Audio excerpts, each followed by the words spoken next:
Okay, everyone. Thanks for coming back from the break. I hope you all had a chance to meet some new people and start to build out your Drupal social network.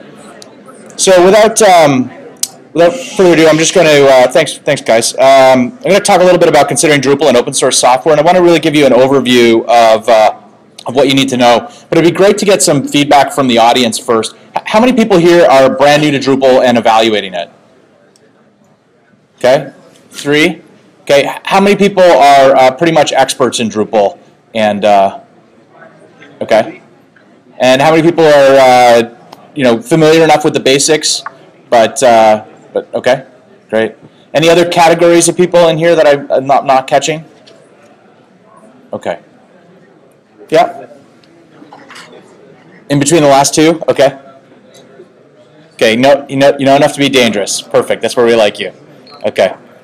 Okay, great. Well, what I'm going to do is I'm going to walk you through some of the resources. A lot of the content here is going to really target the new users, but I think it'll be a good refresher for people who are already familiar with Drupal. So we'll talk a lot about the resources that the community offers you, and then we'll talk a little bit about Drupal for large organizations. I'm going to get into some of the features and how they're important for connecting to other systems. And then I'll wrap up with a few example sites to just show you what's possible with Drupal, and then we'll break for lunch. Okay. Is there anything else anybody would really like to see covered before I go through that maybe I can weave in? Any real pressing demands out there? Yeah, go ahead. One of the things that my group talked about was data migration. Okay. And that was something that seemed to be looking for a solution. Okay, so people were talking about data migration? I've been reading a lot of press lately about Red Hat and their success. Okay. And kind of some predictors where you are the source platform. Okay. Okay. So the question was can we make some comments about the success of Red Hat as a predictor for the Drupal project, or the adoption of Linux in organizations. So, okay. Well, let me just walk you through, give you a little bit of background. So I kind of have 2 different roles that I like to think of myself as playing in the Drupal community. On one, I keep it fun.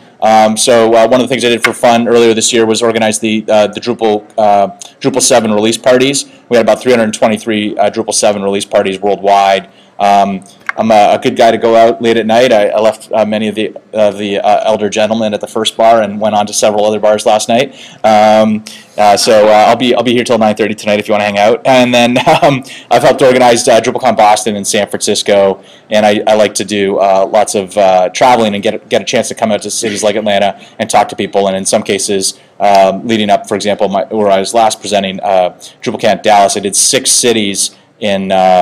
I did 6 Drupal cities in 48 hours, which was really, really interesting. And then I have a bunch of roles in the Drupal community. So I've been a community guy for Acquia for a long time. I'm now a technical director for business development. I'm also a board member for the Drupal Association. And like Dave mentioned before, I do a lot of things in the Drupal project. So your best resource to start off for finding things about the Drupal is Drupal.org. We recently redesigned it almost a year ago now, and so it's a great resource. But I want to walk you through some of the specific things that you can do when you're trying to come up to speed on Drupal. And so use the forums, still very active. A lot of the developers will provide support, or a lot of technical people in the community will actually provide some level of support over a instant messaging service. It's an old school service called Internet Relay Chat, or IRC as it's commonly referred to. And there's probably about a dozen different Drupal channels, and sometimes there's even more. You might even have local Drupal channels. Is there a Drupal Atlanta IRC channel? No, not yet. Well, there you go. And so it's great for community to just be able to pop in, ask some quick questions, and if somebody knows the answer, they'll do it. It's not paid support; you're not guaranteed support, but it's a great way to sort of get a feeling of the heartbeat of the Drupal project at any given time. There's a lot of mailing lists that are great for subscribing to, and that can help keep you up to speed on what's going on. Local groups like the Atlanta group. And then if you haven't subscribed to Planet Drupal, that's a great way where there's lots of fresh content. You can get a pulse of what's really going on. A lot of people who are writing interesting blog posts about the latest developments, and so they're pushing it out there. Great number of books, 30 or 40 books. Lots of them have been pushed out for Drupal 7. I think probably some Drupal 7 book authors are here in the audience. Where's Tom? Is Tom Geller here? Okay. And so there's books, and then there's also training videos. I know Tom did a series of videos for lynda.com, and then we recently added Lullabot's Drupalize Me videos to the Acquia subscription. So that's a great deal if you're interested in getting videos. And then lots of consulting shops, lots of people with aggregate Drupal expertise and the ability to build really innovative applications and websites. And then there's some product companies like my own that does, like Acquia, that does hosting and helps with training. And there's definitely some other open source trainers are here and things like that. And then you can get support from Acquia, or lots of other consulting companies also provide support as well as maintenance. So there's lots of different options for how to get support around your Drupal project. But I think one thing that you're going to see as a theme throughout this is that the community really matters, and getting to know and understand the community and their values and their principles are really key. This is sort of a late photo after a lot of people had left. We actually had filled out all the chairs all the way back, but this is a shot from DrupalCon San Francisco, where we had 3,000 people in this room at one point. I want to talk a little bit about, just go over some basics of how Drupal handles content. I know this is sort of an overview for some of you, but for those of you who are new, hopefully you'll get a lot out of it. So we have this fundamental concept that we got right early on called nodes. And so when Dries was a college student and he was looking at building a web content management system, or he was really looking at a bulletin board at the time for his friends in the dorm, because he was a computer scientist, he said, well, maybe we should abstract this concept of content, and we'll just call it use this computer science term called a node to keep content that way. And that was great foresight, because over the next 11 years, what we expected as a web page really changed. We expected web pages to go from being sort of a static page that we read to really a content framework where lots of content was updating, where there was different content on the blocks on the sides, and then the different kinds of web pages. We went from single web pages to forums to comments to blogs to wikis to social profiles. And so this notion of content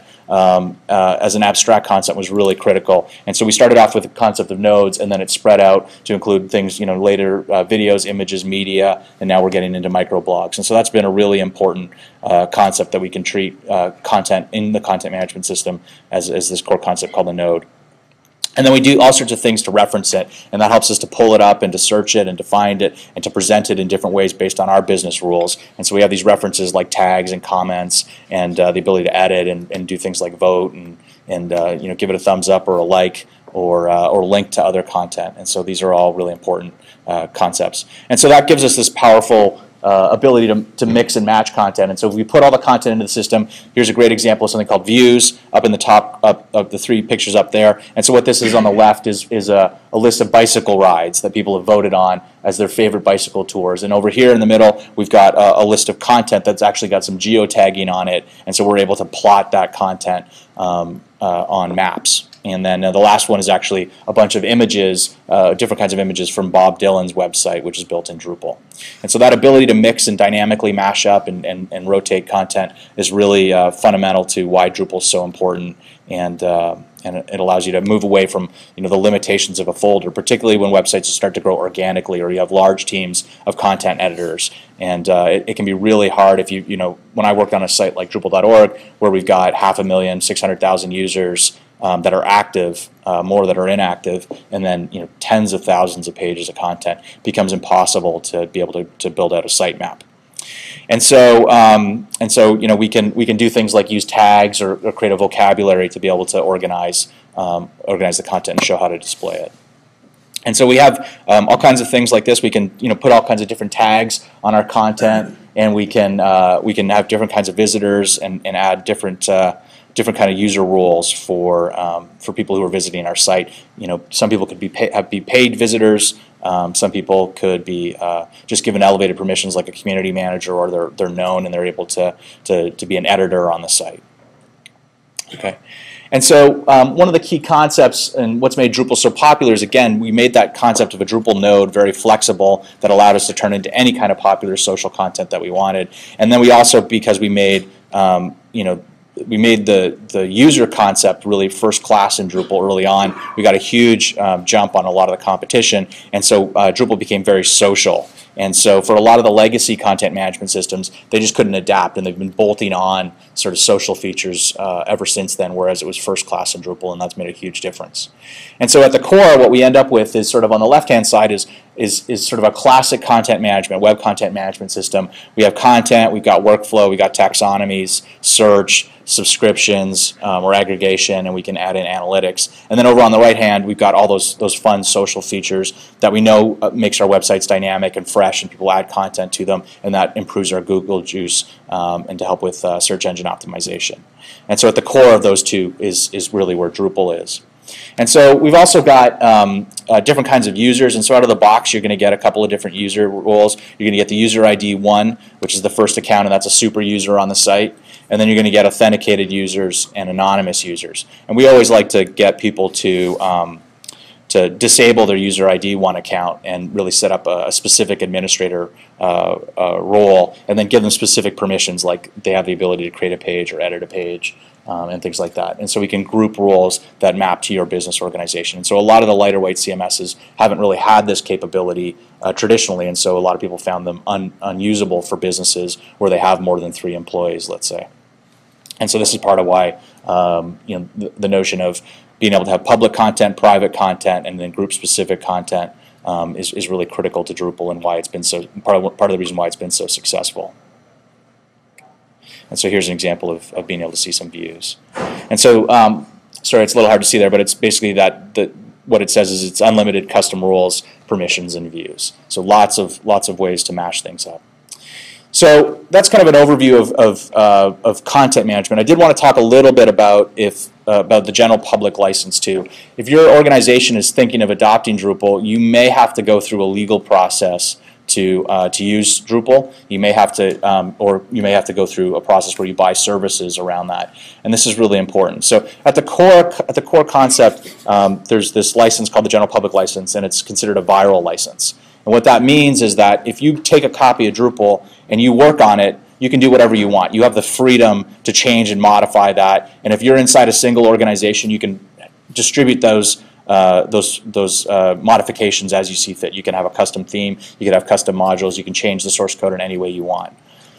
What's going to happen though is if you decide to distribute that code outside of your organization, outside of the contractual boundaries of your organization, there's a binding license, this GPL license, that says if you distribute the source code of Drupal to another organization, you're required to distribute, or if you distribute Drupal or any modifications, you're required to distribute this license with it. And with that license gives people the freedom to distribute it on for free if they choose to do so. So you're perfectly authorized to go and charge whatever you want for Drupal. You want to get somebody to pay you $10,000 for a free copy of Drupal, that's totally legal and it's totally fine. If you make some modifications or just configure it or whatever and you want to charge a customer lots of money for that, you certainly can do that and you're welcome to do that. But when you do that and you distribute it outside the boundaries of a contract, outside of an organization, you have to ship the license with it. Okay, and so that's an important thing. And sometimes legal organizations have a problem with this. They don't understand. They want all the intellectual property because traditionally that's how they've purchased information technology. They've either purchased it, any customizations, they want a copyright on it. And so it is possible to have a copyright on the code that you write custom, but also then give the developer the permission to also put the GPL license on that. And so that's a common thing that we'll see with legal teams, is they'll say, we own the code, but we're authorizing it to be distributed. Okay, and then it can get published to Drupal.org or can have the GPL license. Another thing that organizations, legal departments will look for is they'll look for indemnification. They'll say, we want a guarantee from an organization that this software, if it goes wrong, or if it does anything bad, we're going to be able to sue this organization for the business value or greater of the damage that's done. And that's very difficult in Drupal because it's been distributed and built by thousands of people for years, and we could never really get everybody together to authorize that, to sort of relicense the code or to make one single organization. And so that's both a strength and a weakness. And so we often will work with organizations to help them understand what does it mean to indemnify code. And when they really understand how they use Drupal, the fact that they're going to change the configurations of it, they're probably going to write custom modules, they're probably going to write custom themes. Once they realize that they're making custom, it's hard, then they can understand because it's a custom application, that indemnification doesn't necessarily really protect them when they're making the custom changes to it, and help to work through those legal teams. So if you ever have any issues with the legal department discussing or needing help, feel free to get in touch. We've taken many organizations. My favorite example of an organization is the White House. Arguing with the White House team is fun. Not to get too macabre, but we did. I don't know if we authorized it or not, but an American citizen was killed in Yemen this morning, and he was a leading member of Al Qaeda. And so this is now they didn't say that it was American forces. They said it was Yemeni forces. But there is certainly a possibility that that the people who are negotiating your GPL contract are also negotiating the drones to take out a U.S. citizen. So you have to be really careful when negotiating with them. So if we can get it past them, we can probably get it past your legal team. Let's leave it that way. Okay, so that's an interesting. This brings us to an interesting story. I mean, we spent a lot of years really getting ready to be able to present Drupal to be taken into some of the larger organizations of the world, particularly the U.S. government. And so this is a picture of me and Dries at just around DrupalCon Boston, where we went to the White House. I got a call from a guy there named Dave Cole, and as part of his evaluation, he had really considered using open source for the White House. And so, so I went and helped him to understand Drupal and worked with their contract providers, which is a company called General Dynamics IT, and then worked with them to find Jeff Walpole's Phase 2 and to help them to get build out the White House. And a lot of other organizations have since then been able to contribute to the White House project, as well as many government organizations. And so we've had to build out this repertoire of adopting Drupal to meet some of the highest standards. And you get into these discussions with the folks at the White House, and you've got to start saying, okay, well, what does the Secret Service need from Drupal, and what does acts of Congress around the Presidential Records Act and things like that, and so we really had to raise the bar and really document everything that we were doing to make it possible. For most organizations, it won't be as tough as the White House, but it'll still be pretty tough, especially if it's a large organization. And so what we see today is that across many organizations, they're really deploying websites or web content management sites in really three categories: externally, the ones we're probably the most familiar, internally, so for intranets or for internal collaboration sites, and then microsites, very small sites that serve a specific purpose. Often businesses will have a product launch at the end of a quarter, and they need, maybe they have a couple of weeks, or they have a new TV show that's launching that suddenly becomes very hot, and they need to get a small site out, or there's an episode or something like that that is doing charity work, and so they want to put out a quick website. And so these calls come down from the CEO's office saying, we've got to get something up fast. We're launching a new initiative, and so they push out these lightweight sites called microsites. And so it's very difficult for IT departments because they have to manage this complexity. They have to be a master of everything, and it's pretty challenging. And so what we're starting to see is really a centralization where more and more organizations are saying, listen, given the budget cuts that we're facing, given the demand to do more, we really need to pick a single platform, if possible, if it exists, where we can do everything for all of our websites, or as many of our use cases as possible, so that we have a core competent team internally that understands one tool set, one framework, and then can get us what we want. And so that's where Drupal really comes in and starts shining, is that we can do everything from community sites to marketing microsites to department sites to collaboration intranets. And so we've really seen a huge amount of adoption of Drupal as sort of a flexible platform, and that's why we start to see organizations, large organizations, start to deploy hundreds of sites, both internally and externally, to be able to do it. And another thing that you're going to want to do is, and this is really critical about the adoption model, there was a question earlier, can you talk a little bit about Red Hat's success? And so what I'll say is the way I typically have seen Drupal get adopted, it's what I call the smartest techie in the room. So many of you will travel for Thanksgiving to go see family, and when you get there, you'll be considered the most technically senior person at the turkey dinner. And at that point, somebody's going to say, well, your nephew or your niece has got a softball team, and they really need a website, and we understand that you're really good at building websites, or you know something about websites. Could you please build a website for me? And so most of Drupal adoption is actually people inside organizations who end up looking around for a CMS CMS, build a church website, a nonprofit website, do something for their brother or their sister, or do something for their niece or their nephew, get it stood up, and then that person really sees the power and the flexibility of Drupal, and then the next time a project comes up inside the organization and there isn't a lot of time to it and there's almost no budget for it, suddenly, poof, there's a nice little simple website or a nice little intranet site for a department inside an organization. And it stays below the radar, but it's successful. And then all of a sudden the marketing department catches on and says, hey, we heard you did a website in like a weekend or something like that. Could you do one of those for us? Right? And that's how we start to see Drupal. And so this is really important that you identify, either become the trusted Drupal advisor inside your organization or identify a technologist inside your organization that can become a trusted advisor. And they need to understand your business. They gotta really understand all the demands that are on your business to be able to take Drupal. And then you can grow it slowly and get an adoption. And we can help you with that. And the community is really good about that. So I want to spend a little bit of time talking about Drupal's architecture, just so you have some background in what it takes to run Drupal and some of the features and probably some of the challenges that you're going to be faced, you're going to be asked about.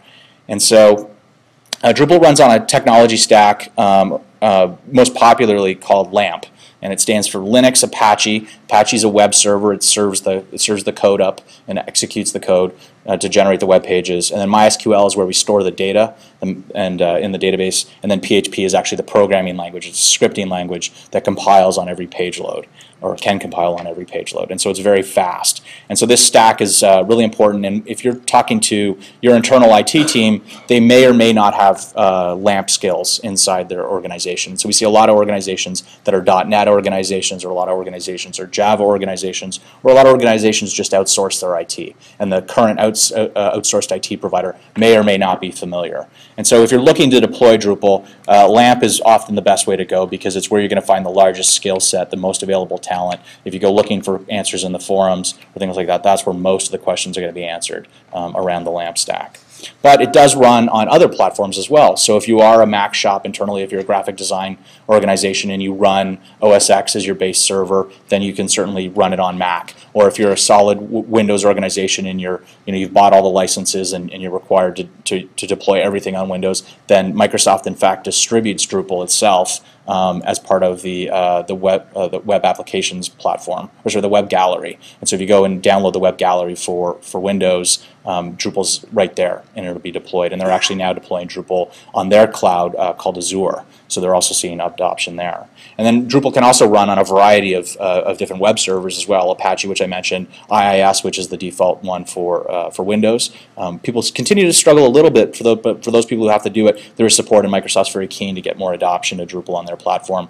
And then there's some interesting tools like Nginx, where people who are really interested in high-performance tuning and have specific examples, performance characteristics, can run it.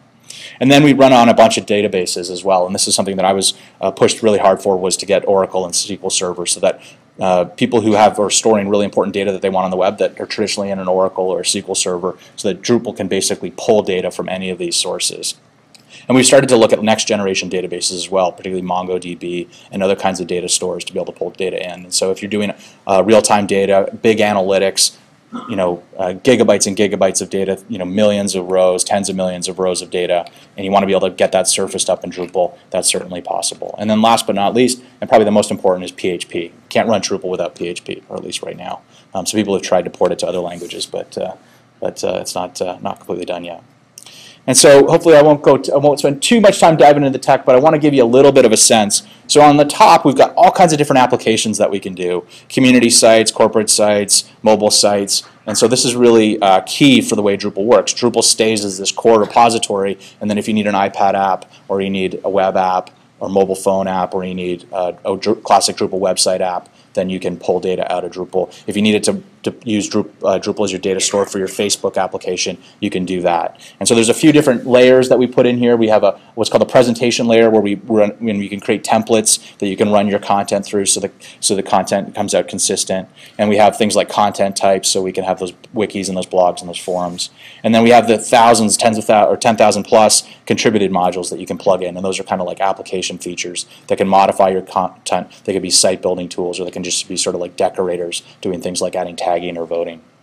And at its core, then there's Drupal core, and that's the lightweight core that we talked about earlier this morning, and then that sits on top of a web server and a database.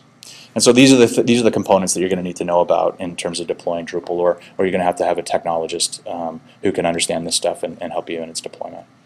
And so why do people choose Drupal? Well, I think a lot of it's all about the modules. This is where people get really excited.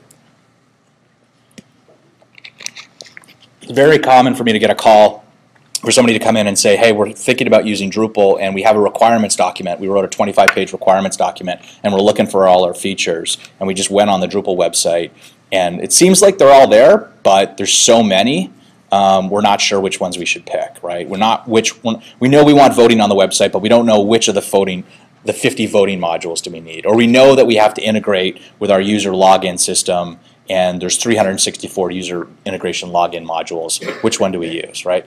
And so when people look at this and they see a huge portion of the work that they need to be done or need to pay for is already done, that's very encouraging for them. And so they love Drupal because of its features and because of its innovation. And if you're familiar with buying a proprietary CMS, often what you'll do is you'll say, hey, Google Plus is out and all our competitors are launching a great Google Plus initiative on the website, and you go to your proprietary vendor and say, when's that going to be available? And they say, we'll put it in our roadmap, but realistically 18 months or 24 months, right? Whereas when Google Plus came out, even before they published their APIs, people had put out within 24 hours a module to integrate with Google Plus. And so it's that platform for innovation that people are constantly doing really interesting things. Does it always work? In all cases, no. But what's important is that if you look at the lifetime of maintaining those modules and getting those features, you can share those costs with the community and you can put them together and people can show you how to sew them together to really build the website that you want. Okay. And Drupal is also skinnable. So if you've got, if you're an organization with many brands and you want to have different looks and feels for your site, then you can certainly do that. There's over 1,000 themes that you can download, and you can do unique branding sites like that. We'll show you a few later, but a great example is Sony Music, for example. They'll have a base theme and a base set of modules, but then they'll have a different look and feel for Britney, and a different look and feel for Daughtry, and a different look and feel for J-Lo, and a different look and feel for Michael Jackson, right? And so the fact that they're all working off sort of a base template and then modifying and skinning them is really important because they can turn out a site a week, right? And so that ability to get a web development site, a timeline, and be able to get sort of a factory going inside the organization and cranking using these themes or sub-themes is really important for people who have to put out lots. And a lot of times organizations will hire Drupal consulting companies to come in, help them build a product, and then they use that product to deploy all the websites that they have to internally. Okay. And then Drupal is event-driven, so that means it has a lot of interesting interactions. So if you push a button or click on a link or sort of engage in the website in any way, it can fire off a series of hooks. And for those of you who are computer science type minded folks, Drupal can basically jump in on actions and be able to do things, whether it's the rendering of the theme or whether it's a user interaction. And we've now started to see even more interesting stuff where we're integrating with a new technology called Node.js, which is server-side JavaScript, and we're getting real-time interactions, so we can have real-time chat messaging and things like that with tens of thousands of users also integrated with Drupal. And so we're getting some really sophisticated interactions being developed around Drupal. And then when it comes to performance and scalability, this is also one of the big questions. People often worry, if I'm using open source, isn't there an enterprise version? How do I get it to scale? How can I be really sure that I'm not going to run into any troubles? And I talked a little bit about the story with Al Jazeera this morning about what it's scaled. But I do want to spend just a couple of minutes to give you a bit of a background about how we can make it scale. And so the key principle to remember is that Drupal is based on a set of open source technologies. And that's that Linux, Apache, MySQL, but it's really just PHP. And the three biggest or probably best known users of PHP are organizations like Yahoo with 800 million plus users and Facebook with on the way to 1 billion users. So they really knew how to take these languages and really make them scale. And as part of that community of technologists who are building all these innovative internet scale applications, they rolled out a series of technologies. So most recently there's been caching systems for a long time for caching anonymous pages. The folks at Turner or CNN have been masters at caching. They've been able to handle some of the largest traffic loads in the world, and they do that both by building custom caching layers internally for CNN.com, but also by effectively utilizing external resources like Akamai to help cache their pages. There's cheap versions of some of that now, and so there are great tools called Varnish. And what Varnish basically does is it looks at something called the lifetime header on your page. So if this page doesn't need to be generated again for another 5 minutes or for another day, let's just leave it that way. And so now we're seeing in our test where we can deliver 8,000 pages per second using Varnish, and that's really great. It saves you a ton of money on hardware and is very, very effective. And we also use Nginx to load balance. So from the cloud to the two top load balancers there, we're basically able to guarantee that if one of those servers goes down because of a hardware fault or a software fault in the operating system, our system will stay up and it's highly available. So now we're starting to tiptoe towards the enterprise grade capabilities. And then for the other technology that we do is there was a journaling site, a blogging site called LiveJournal, and they invented a technology called Memcache, which is basically a key value store. What's important is that they made a really effective use of RAM, right? Lots and lots of RAM, and they stored data in RAM, and that allowed websites that were delivering dynamic pages, customized pages, unique for every user. They basically made it able to scale really well. And so in Drupal, when we have parts of an application, we'll put parts for large sites that have a lot of authenticated traffic. We'll put a lot of the data in Memcache, and so that really helps us to scale. And organizations like Facebook will run thousands and thousands of servers where they're keeping storing data in their Memcache servers. And then behind that, we've got the web servers that are actually executing the application logic, and we can scale horizontally, adding more and more of those horizontally. And then behind that, down below, we've got database servers. And so we've got the database master, and we're running both of those servers as master in MySQL, but the first one's active and the second one's passive, and we're doing replication over to the other one. And we've started doing this at Acquia, where we've actually found that we can now do the slave or the passive server. We'll actually run it in a different data center. So we're now doing it in different AWS regions, and for larger customers, we've actually started running it cross-continent. So we'll run one of the databases in Virginia, and we'll run the other database in San Francisco. Or for other customers who are in Europe, have a lot of European traffic, we'll run a database in Ireland, and we'll run a database in Virginia. And so that's really helpful when you have things coming like Hurricane Irene, where you literally think it's going to take out the entire East Coast and shut down power, and you know you're going to lose your data center. And so that's really helping us to scale. And for a lot of organizations that have websites, they often find themselves having to buy data centers or having to buy space in two data centers at different geographic locations. And so having Drupal map to that to be able to handle having one data center go down in the event of an emergency is really important. Okay. And the last I want to say about this is that right now today, if you go to a website called Indeed.com, there's about 3,000 open Drupal jobs that are available today, right?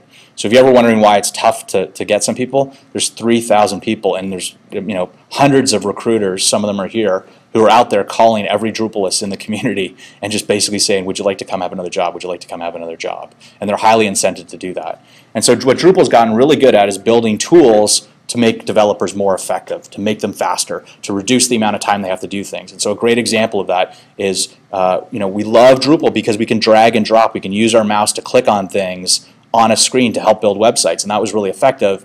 But then developers realized, that's fast, but it's actually faster to just do it all at the keyboard. We'd rather be able to type our commands. And so we basically created a Drupal command line system called Drush. And so that's for a lot of developers, they're able to do some really powerful things at the Drupal command line.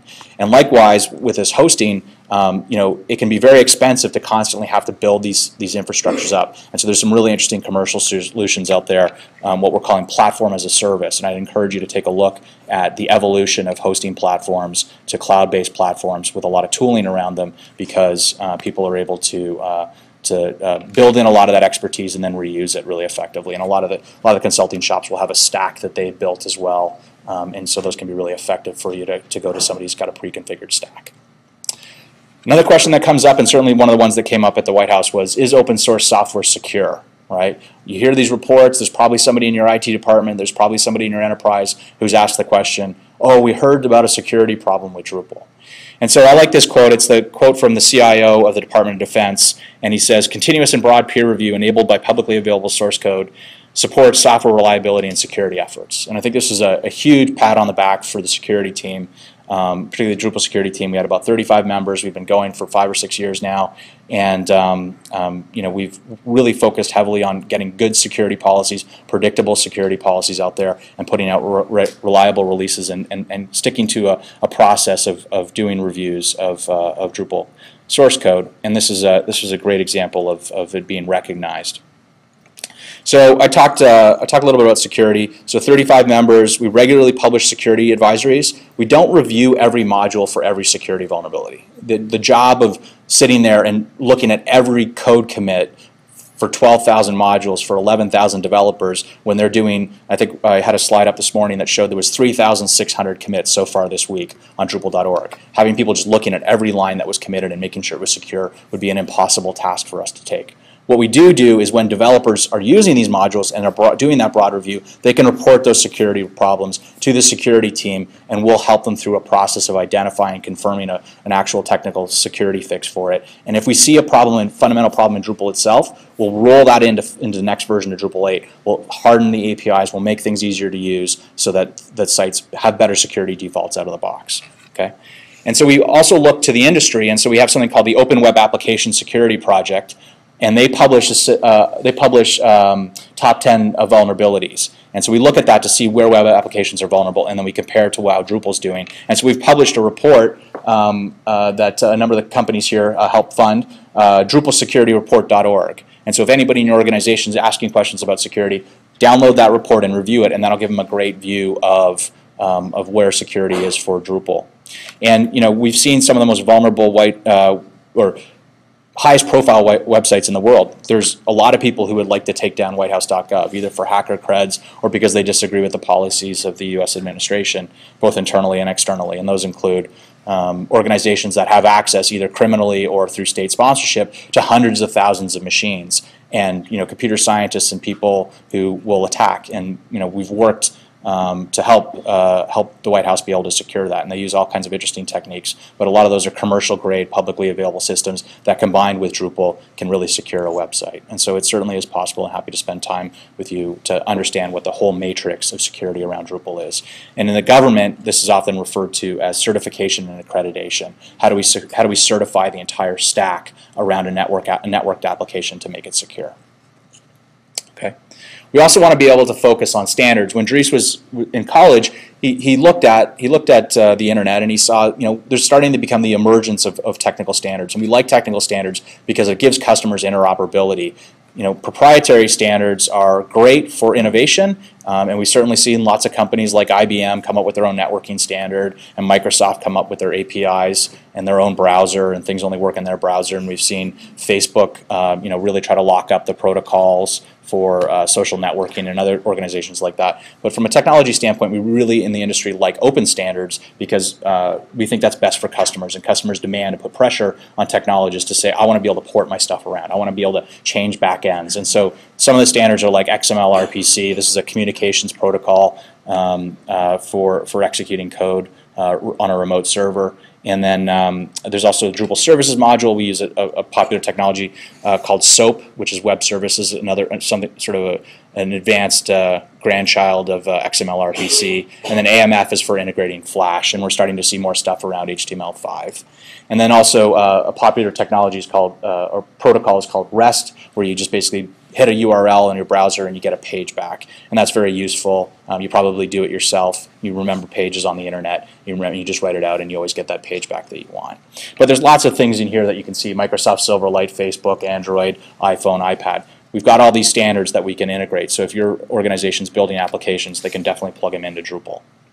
And then also if they need to plug into other content management systems, there's something called the Content Management Industry Standard, where we recognize that Drupal is, while an important and leading web content management system, it is just one of dozens of content management systems that specialize in other areas: record management systems, document management systems, other systems like that, other databases, data stores. And so we want to be able to do that. And so we allow you, if you've got an application and they have any ability to have a standard for accessing data, we're able to help meet it.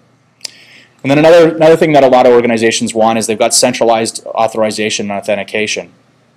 They basically decide that once the company gets big enough that they want everybody to have a centralized password that can be controlled by the security team, and that if they need to let an employee go, they can change it in one place and they lose all their permissions across the organization. It's a classic example.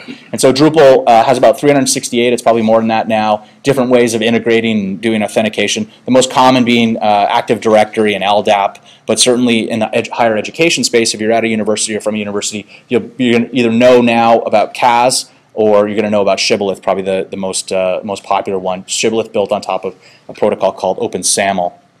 And many universities are saying, we've got hundreds of departments, thousands of professors, tens of thousands of students. How do we make sure that when we're delivering confidential private information to students that it's secure? And so they lock down on this centralized Open Shibboleth protocol to make sure that people have websites, and we're starting to see a lot of adoption there and more sophisticated web applications in universities because of it. We've also got, there was a question that I think Ron had brought up earlier about migration. And so a lot of people who are evaluating Drupal today are saying, can I get my data that I've already invested tens of thousands, hundreds of thousands, millions of dollars, and can I get it out? And so this is a great example of content migration. This is a website called examiner.com. At the time that they built the site, it was they were servicing about 250 local markets worldwide, and 250 localized markets inside the United States. So they'd have one for each of the burbs around Atlanta, and then all the major metropolises as well. They had over 1 million pages. They had 1 million plus comments on the site. 50,000 slideshows, 800,000 images, 300,000 user-generated tags. And if you're asking about whether Drupal can handle a lot of editors, I think they had something like 67,000 editors on their website, people who were actually crowd-powered media journalists, people who would write one article or write a couple articles and do a revenue share. And so thousands of these people, tens of thousands of these people updating a single website and collaborating together. And so they had built a custom CMS on Cold Fusion and SQL Server. And they were paying a lot of money for Cold Fusion servers, and they were paying a lot of money for SQL servers. And they basically said, our team can't innovate as fast as we need to. Publishing is a really competitive business. We're being demanded by the business. The marketing people are asking us to roll out more features, and we just can't do it on our custom bespoke CMS anymore. And so they looked to Drupal. And so they worked with a number of teams. They worked with a company called Tag1 to help build out some of their infrastructure. They worked with a company called Curve, guy in the Drupal project named Moshe Weitzman, who's a specialist in data migration, and he helped to do this migration. And if you wanted to learn more about this, there's a webinar on it that you can get. Just type in Drupal Examiner Migration, and you'll get to Google, or you can send me an email and I'll point to. There's an hour-long webinar, and there's some white papers about this process of how we do it. And so the way to just summarize how we migrate content to Drupal is the first thing we do is we look at all the users, and we get all the metadata about the users. The second thing we're going to do is we're going to look at all your assets, your videos, your images, things like that. And the third thing we're going to do is we're going to look at all the metadata around your content, your tags, your voting, the dates, who the author was, things like that. And once we get all of that, we'll move that content over to a system. And then what we're going to do is we're going to use a set of tools called Backup and Migrate,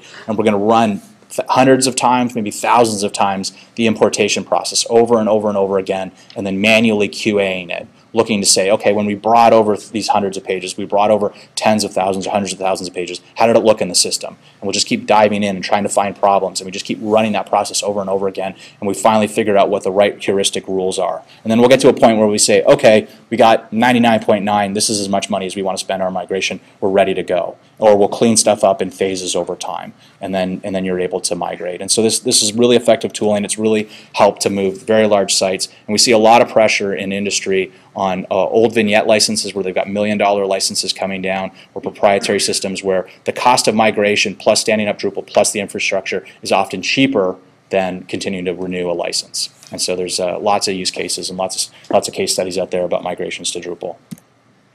We also support a lot of languages. If you look at the economy today, one of the things that's really interesting is how successful American companies are and how profitable they are. A lot of American companies, despite the fact that they are headquartered in a country that's gone through a pretty rough recession, maybe on its way into another recession, they've done very well. And one of the ways they've done very well is that those companies, like local companies, like Coca-Cola, for example, have gone international. They've gone to the emerging markets to grow out their businesses and to have growth in China, to have growth in India, to have growth in Russia, to have growth in Brazil. Right? And so these companies have been very successful, but from an IT perspective, they still need to centralize. And so they've got to centralize and be able to reach out to all these languages. And so Drupal at localize.drupal.org, we're translating, part of the community, and people in this room are working together to translate the user interface for Drupal into 71 different languages for those 10,000 modules. And all of them are at various states, but we're working to get most to core and a lot of the more popular modules into those 71 languages. And then also a lot of times, particularly here in the US, the content first comes out in English, and then it has to go to a local marketing team, let's say, a local marketing team in Brazil to be translated into Portuguese, or Brazilian Portuguese. And so that team can then basically take English in, put it into a workflow system, and then have a tab right beside the edit tab that basically says, here's the translation into Portuguese. And that can be done in an automated fashion by plugging in an engine like a Google Translate or a Babelfish, or you can plug in a third-party vendor where you can plug in something, a service called Localize Me, or some of the other services where you basically, Drupal will contact the translation service and basically say, a new page has been updated, please translate it into Brazilian, or please translate it into Hindi. Or you can have, for highly sensitive information, for example, a blog post from the CEO where you don't want to trust an outside firm to get the nuances of that translation. It's very important, a press release, something like that. Then you use your local PR teams that speak languages and understand the nuances of the company to do the translation, and they can go in and hit those interfaces as well. So really working on languages helps to scale businesses, helps people to reach many broader markets. And so one of the other concerns, and I addressed it a little bit earlier, but people had asked questions about can Drupal scale? Can we deliver a lot? And so I talked earlier about Varnish being able to deliver 8,000 pages a second. We've certainly seen Drupal sites doing 500 million page views a month. When we were doing our work with Al Jazeera, their page loads at that time were in the neighborhood of 200 million page views a month. And we believe, and I've talked to some folks at a major financial news publishing organization, and they've indicated that sometime in November that they would go live with a website, a Drupal website, doing over 1 billion page views a month. So we're definitely starting to see more and more scalability and really proving that Drupal can scale. Now, does that mean it's necessarily easy? And no. Does that mean that the community is working on it and that there's a lot of knowledge out there? Yes, absolutely. There's a lot of next generation architectures we're working on in Drupal 8. We'll port some of those features back into Drupal 7. We'll make some of them even back end available in 6. But there are problems that we're really addressing, and people who've built some of the biggest news sites in the world are working with us to really improve the scalability of Drupal and plug in other systems where it makes sense to plug in those other systems. So I want to just walk you through a couple of sites just to give you a little bit of a flavor of the different kinds of sites that Drupal addresses. So this is France 24. It's a great example of a Drupal newspaper, international news service, English news service out of France. And then Mercedes-Benz. Mercedes-Benz just recently stood up a site using a distribution of Drupal called Drupal Commons. And what they wanted to do was they wanted to basically be able to have feedback from high-end buyers about their brand efforts. And so they basically provided a private community for Mercedes-Benz users to sort of have social interaction and give feedback. And so this is a German site. Here's the Kentucky Derby, not too far away from here, but this is a great example of an event site, and they have all kinds of interesting integrations with mobile apps, and they actually do some stuff with Google App Engine as well as their Drupal site to be able to do that. And I was out at Google last week talking to them about how to integrate some of their services. Members of the security team, the Drupal security team, honorarily invited. The Worldwide Wrestling, Worldwide Entertainment, the wrestling team, and so they built out their platform working with a company called Lullabot and some others to standardize on Drupal for all their brands. And they like to think of themselves as movie stars that are making movies every week and rolling them out. And so they've got lots of brands and lots of activity and lots of events worldwide, and so they need to be able to roll out sites really quickly. And of course, the White House.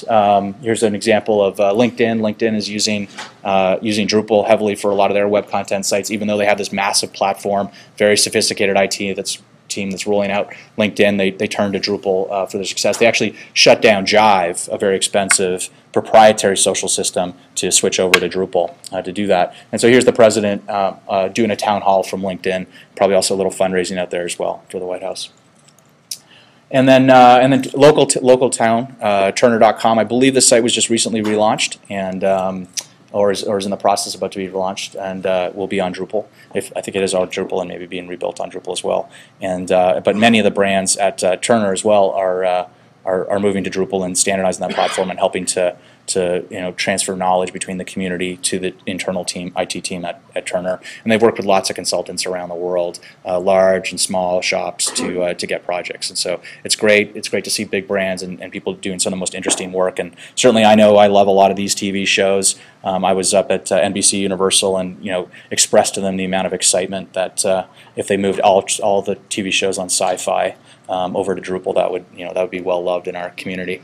And yeah, we continue to see great brand adoption around the world. Product and consumer product goods. We're seeing Johnson & Johnson with hundreds of sites. We're seeing Procter & Gamble showing a lot of interest in rolling out a lot of Drupal sites. So more and more organizations that need to roll out hundreds of sites are starting to standardize on Drupal and make it available. Nonprofits like National Public Radio, for example, or even the Congress, House of Congress, they rolled out, or in the process of working with Phase 2, Jeff's here, rolling out I think up to 700 sites on Drupal off a standard platform. And so this is a pattern that we're seeing over and over again. And it's really successful, and it's given us a lot of feedback. It's also telling us where we need to change Drupal in the future, things about how do we deal with change management, how do we deal with content workflow between sites. And so there's a lot of initiatives. We've had some initiative leaders in Drupal 8. They're writing contributed modules. They're rolling back those things and making those modules available today, and there's a lot of investment that's going on in that space. So, all right. I want to thank you for your time. Hopefully you got some interesting information out of it, even if you were already somewhat of a Drupal expert. I'm happy to take some questions now if there's time. And for those of you that are eager to get out and have some lunch, you're welcome to jump out at lunch. And here's my contact information. Don't hesitate to call me. I spend a lot of my time, majority of my time, just helping people to understand and adopt Drupal worldwide. And so I'm always happy to do that or connect you with a local partner or somebody in your local community who can come and speak or on-site or something like that as well. Okay. Thanks very much. Are there any questions before we break for lunch? Okay. Doug? What objections are there to a Drupal adoption that are more legitimate than others? I would say that Can you repeat the question? Yeah, sure. So the question is, what are the most legitimate Drupal objections? Okay. So what I would say is the most significant Drupal objections today are personalization. So products like Adobe CQ5 and maybe Sitecore and a few of the others have gotten really sophisticated because they're bundling not just the CMS, but they're bundling newsletter mailers and they're bundling CRM systems in. And not that that isn't done with Drupal, but it's easier to buy out of the box, and so they're really investing there, and we're also investing in that space as well. So it can be a little bit difficult to figure out what all the piecemeal pieces to do personalization are in the full way that the business demands to get a better ROI on the website. So that would be legitimate. I think that some of the systems, particularly for internationalization, there's a concept in internationalization called blueprinting, where you can blueprint a site and then fill it with templates for doing internationalization in language. And while we've got some very good tools for internationalization and it's widely adopted and there's lots of great case studies, I think some of the systems that are built in and some of the workflow for internationalization can be stronger in a couple of the proprietary systems. So we've certainly seen some legitimate feedback there. I think criticism that's fair is around talent with Drupal, is that on one hand you've got a highly accessible talent pool. You've got tens of thousands of people in the United States who are no Drupal learning it, working on it, and accessible as a workforce, but the demand is really high. But then I go and I talk to my friends in Silicon Valley, and they say, actually, high-tech salespeople are really hard to find. Actually, high-tech recruiters are really hard to find. Actually, high-tech lawyers are really hard to find. Actually, high-tech project managers are really hard to find. And so this is part of the skills gap that we're suffering throughout the United States and around the world, and so we've got to figure out how do we address talent, how do we do more training, people like you, Doug, who travel around and train people on site. And so I think talent's an issue, and so internationalization, personalization, Drupal, and then I think there's some fair criticism about workflow, where people want to do workflow that's not just workflow through the system, but they actually want to push workflow from a staging site to a production site. And so Greg Dunlap has been appointed the Drupal 8 maintainer to look at configuration management and to make it. And so we've seen some changes to Drupal 8 where we've allowed for universally unique IDs, so we can move content off a staging box in there. And there are modules out there today like deploy, but we need to spread the knowledge about how to do that and how to do those kinds of deployments, so that when enterprises who are really used to that workflow of all my content editors work on the staging instance, and then it gets pushed out to production, we got to do more as a community to enable those kind of very sophisticated workflows. I think the technology is kind of there, but yeah. There's one piece of advice. Yeah. One piece of advice you would give someone who is about to adopt Drupal. Okay. What's like the biggest lesson learned you kind of heard out there? Yeah. The question was, if you could give one piece of advice to somebody to adopting Drupal, what would you do? Yeah, sure. Engage the community. Okay, that's probably what I was going to say.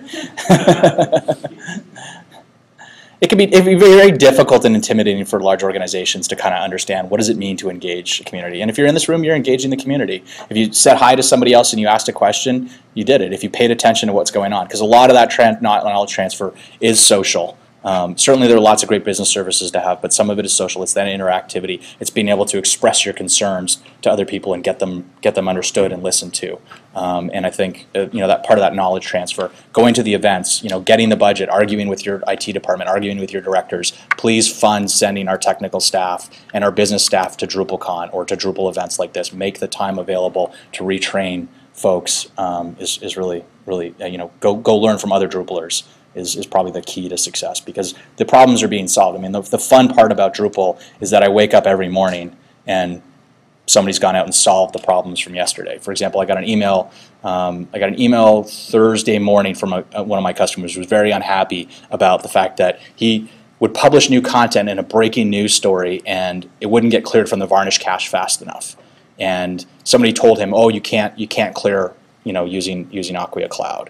And then I was doing a debrief with another customer an hour later, and they said, "Oh yeah, and it was really great that you solved that problem for how to clear the varnish cache when I publish, right?" And there's a module called Flush or something like that. But there's somebody wrote a module for it, didn't even know it existed, and that's really fun. That there's already somebody out there who's already written a module and it works great. So, yeah, question. I'll get you next. And sometimes knowing what Drupal's good at is valuable, but you can also sometimes look at what it's not good at. Yep. What do you experience at times in conversations where you say it's really not a good fit for Drupal? I think people who want exclusively an out-of-the-box content editor experience is something that Drupal's just not good at. I mean, it's very geared around we're going to build your site, right? We're gonna understand your features. We're going to understand your information architecture. We're going to work with your content people. We're going to understand their workflow, and then we're going to adapt Drupal to build the custom workflow and the custom user experience that your stakeholders need, right? And in a lot of cases, it doesn't come out of the box with content editor stakeholders' needs. Now, there are distributions that are solving that, right? So Drupal Commons out of the box is doing a lot to make it available for community editors. So you've got a WYSIWYG experience, you've got image galleries and things like that out of the box. Look at Open Publish and Open Public from phase 2. We're starting to see like that. So more and more distributions that are targeting Open Atrium is a great example of, here's a single purpose solution. We're going to do project management in a very particular way, and we're going to solve that problem. So I think distributions that are targeted at specific industries or specific vertical applications are going to help solve that. So, but people go and they download Drupal, and I go, oops, you got to know what you're getting. Yeah. Yeah. Go ahead. Yeah. What are the biggest concerns that the bigger enterprises are having today? Yeah. Drupal? Yeah. Because what I had seen in the past is customer support for the product. Yeah. Is a bigger thing for the Yeah. And the next thing is security. Those are the two things that often show up when you're figuring on trying to adopt that open CMS product. Yeah. So what you guys have seen? Well, I'm highly biased because my company's Acquia's business model is about providing support to large organizations 24/7. So I'll slip you that 20 afterwards. But certainly, I think the adoption. I think the fact that is a clear and successful business model inside the Drupal ecosphere has helped alleviate a lot of concerns around being able to provide 24/7 enterprise caliber support. Your other issue was security, and I think it continues to be a lot of concern. A lot of brand damage can be done with an insecure site, and I often try to remind people. I say that if you don't want to invest in security now, every recommendation I'm going to make now is going to seem 10 times cheaper than what you're going to have to pay when your marketing team gets involved because there's a PR hit, and then somebody has to go do a full top-to-bottom audit of your entire system later on to make things that are secure. I definitely think there are some really good products out there to help with security.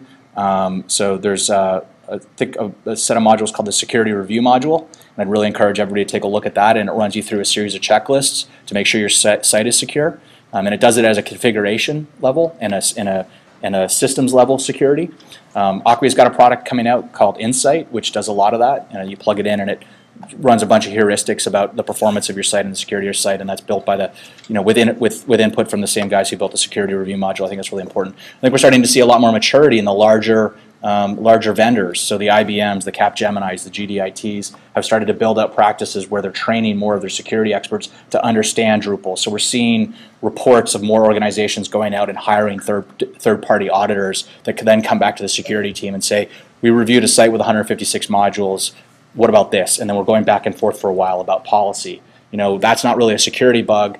We expect that user to be privileged. Or, okay, yeah, you identified something. And, one of the things that we run into a lot of times is the security scanners. Somebody buys a security scanner product and they throw it at Drupal and they're like, oh, Drupal's insecure because we got 12,000 security vulnerabilities.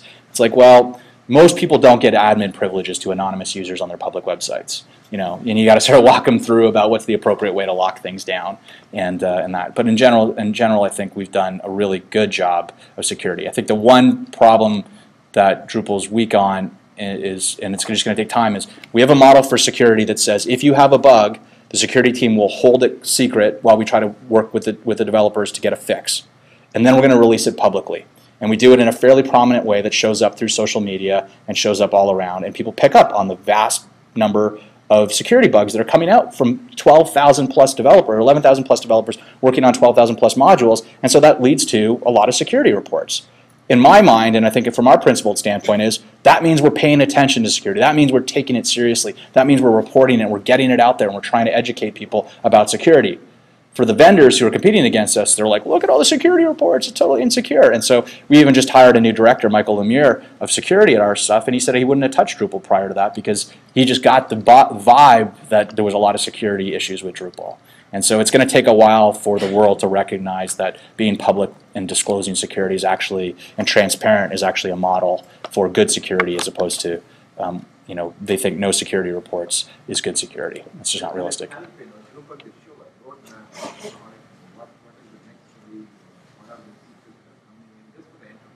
Yeah, sure. Yeah, totally legitimate. You can watch the video from DrupalCon London, Dries' keynote, and in there he basically does a survey from the community. 3,000 people came back and said, here's what we want in Drupal 8, and he's basically gone ahead and assigned initiative owners, or we're still seeking initiative owners to own those things. So this configuration management, deployment management, Greg Dunlap stepped up to that. To get web services working for mobile stuff, we've got Larry Garfield running the Web Services Initiative. So there are people who are actively working on it. They're getting funding. They're collaborating. We're traveling around the country doing sprints together to do that stuff. So there is something of a roadmap there. I think the catch with roadmaps is that everybody knows that clients change their minds, and everybody knows that people will want to commit to stuff and don't deliver. So you got to be very careful about not spending too much of your budget on managing a roadmap when you don't necessarily have the resources. You want to keep your systems simple so they're really effective and really direct because they can get more work done that way. Okay. Well, I think we're a little bit past noon. I'm happy to stand up here and take questions, but I thank everybody for their time, and I'm happy to help you adopt Drupal and spend time with you adopting it if you've got any additional questions. Thanks.